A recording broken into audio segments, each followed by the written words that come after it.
This is the second and final part of our fun facts and history topic, the American Revolution. Just a quick reminder, the conflict between Britain and 13 of its colonies on the Atlantic coast of North America is known as the American Revolutionary War.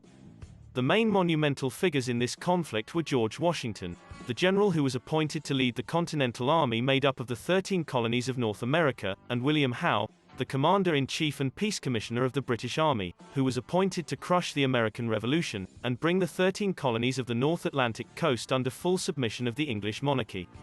This is a great time for our first fun fact of today. Did you know that more soldiers died from diseases than fighting during the American Revolution?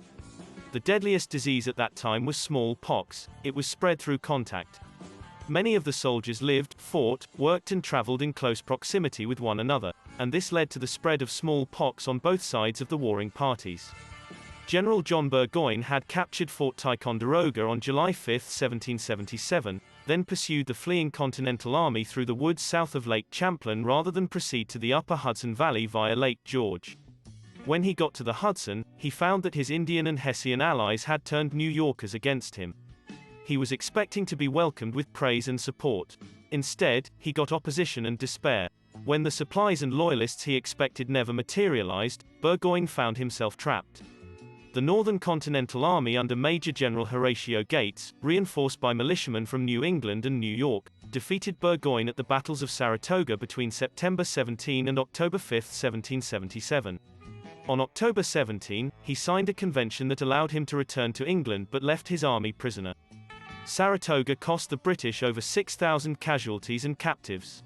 The prisoners of war, called the Convention Army, were shifted from colony to colony for the rest of the war. Meanwhile, Howe defeated Washington in Pennsylvania at the Battle of the Brandywine, September 11, 1777, but failed to destroy his army again. He seized Philadelphia at the end of September. Washington counterattacked unsuccessfully at Germantown on the 4th of October and lost the battle before retreating to Valley Forge for the winter. For another fun fact, did you know that Minutemen helped to win the Revolutionary War? Minutemen was the name given to local militiamen who were ready to go to battle within a very short notice of the arrival and attack of the British Army at local towns and communities. They were self-trained and provided their own weapons but often lacked strong leadership. Many military actions before the start of the actual war were carried out by local militias, especially in Massachusetts.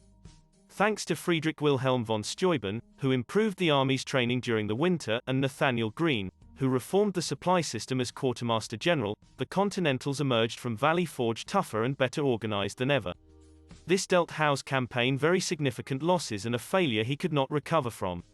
Howe failed because he misinterpreted civilian attitudes. What he took for incipient loyalism was no more than the reluctance of many Americans, in the middle colonies, probably a majority, to take sides. He never understood how the arrival of the British Army, and especially its Loyalist, Hessian, and Indian auxiliaries, drove neutrals into an alliance with the Patriots. By contrast, Washington used enormous restraint in dealing with civilians, refusing to confiscate food and clothing even when his men at Valley Forge were starving. Above all, he deferred to Congress wishes to demonstrate the Army's subordination to civil authority. Time for another fun fact. Did you know that not all colonists who lived in the American colonies wanted to depart the British rule? The Tories were loyal to the British monarchy and kept this stand. State governments employed their militia forces with similar restraint. On the whole, prosecutors and militia units tolerated neutral behavior as a manifestation of localism, not loyalism. Knowing that Americans distrusted centralized power, they required only minimal support. Anyone who paid his taxes, kept his mouth shut, and turned up for militia duty would be left alone. Allowing men drafted for military duty to hire substitutes and the quasi-legal use of force in making examples of notorious Tories helped win the reluctant enthusiasts, if not the hearts and minds, of neutrals. Finally, governments retained the goodwill of property holders by hesitating to confiscate supplies for the army. This restraint had two effects: the Continental Army remained chronically understaffed, and neutrals were not loyal.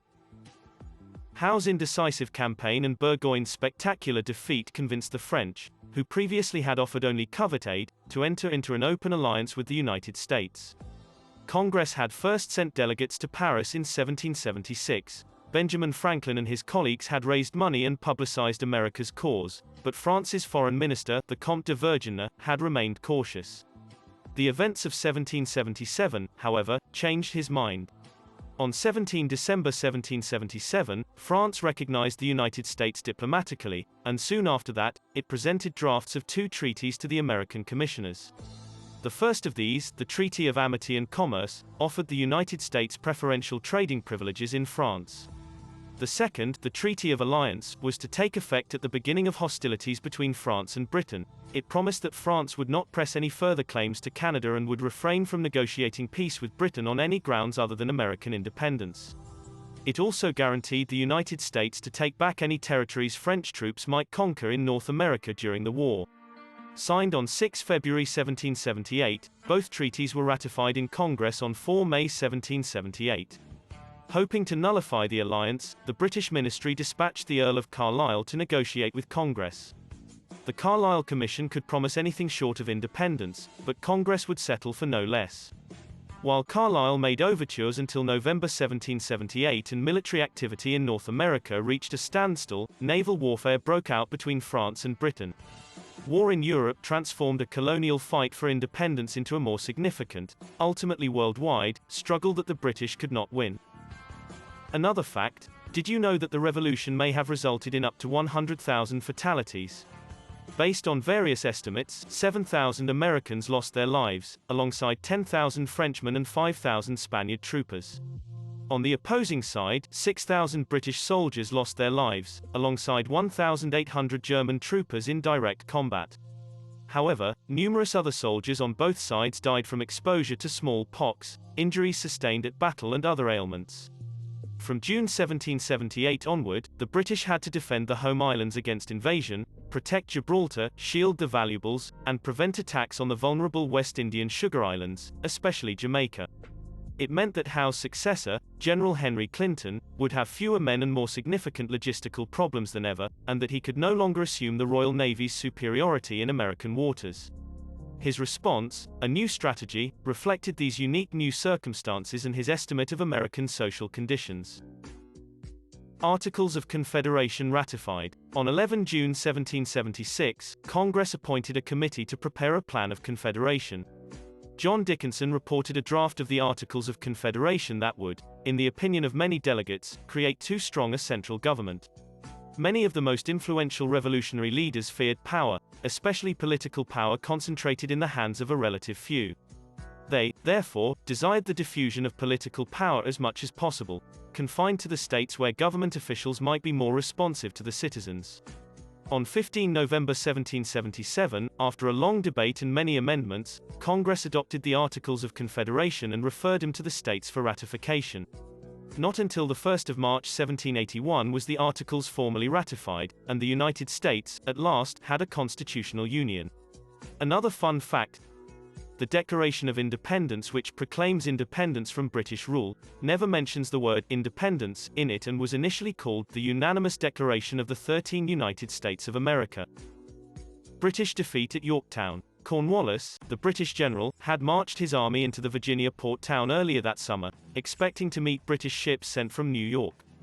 The ships never arrived. In early October, approximately 17,000 American and French troops led by Generals George Washington and Jean-Baptiste Rochambeau surrounded British-occupied Yorktown. Off the coast, French Admiral François de Grasse strategically positioned his naval fleet to control access to the town via the Chesapeake Bay and the York River. The Franco-American siege exhausted the British Army's supplies of food and ammunition. With no hope for escape, Cornwallis agreed to the terms of Washington's Articles of Capitulation, signing the document at Moore House on 19 October.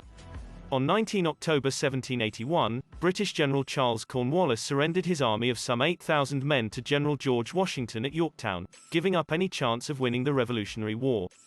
Cornwallis's surrender at Yorktown effectively ended the Revolutionary War. September 3, 1783. The Treaty of Paris ends the war.